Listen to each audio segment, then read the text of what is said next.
Intermittent fasting refers to eating plans that alternate between fasting and eating. Periods. The goal is to systematically starve the body long enough to trigger fat burning.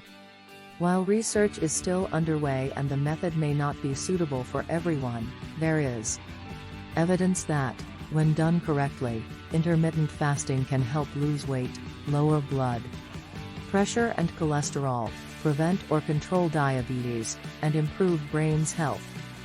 During a meal, carbohydrates in food are broken down into glucose.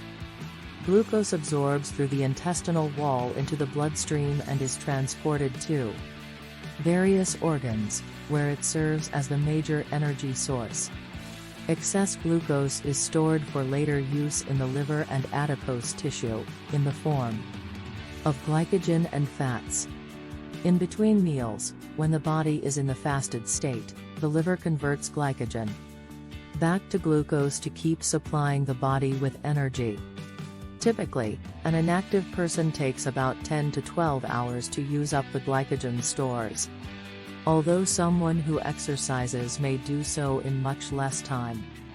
Once the reserve of glycogen in the liver is depleted, the body taps into energy stores in adipose tissues.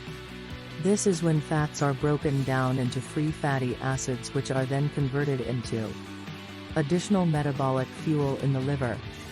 Thus, if the fasted state lasts long enough, the body burns fat for energy and loses that. Losing the extra fat is translated into a range of associated health benefits. Insulin is the hormone required for driving glucose into cells. Insulin level is regulated to match the amount of glucose in the blood, that is, high after a meal and low between meals. Because insulin is secreted after each meal, eating throughout the day keeps insulin levels high most of the time. Constant high insulin levels may desensitize body tissues, causing insulin insensitivity, the hallmark of prediabetes and diabetes type 2. Fasting helps keep insulin levels low, reducing diabetes risks. Fasting also has beneficial effect on the brain. It challenges the brain the same way physical or cognitive exercise does. It promotes production of neurotrophic factors, which support the growth and survival of neurons. Fasting, however, is not for everyone.